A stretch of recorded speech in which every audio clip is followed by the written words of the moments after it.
Rezeki yang paling baik ialah yang cukup-cukup aja untuk kita. Tidak lebih dan tidak kurang. Lepas tu Nabi SAW selalu doa, Ya Allah berikan rezeki yang secukup-cukupnya untuk keluarga Muhammad.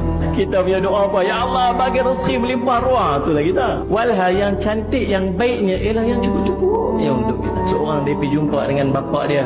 Bapak dia kata, buatkan kopi, bawa gula. Jangan bancuh kopi tu, bawa kopi, bawa gula. Bapak dia kata, minum kopi tanpa gula tu. Dia pun minum, pahit tak sedap. Ambil satu sudu gula masuk, kacau. Dia kata rasa manis sikit tapi tak sedap lagi. Ambil satu sudu gula lagi, kacau.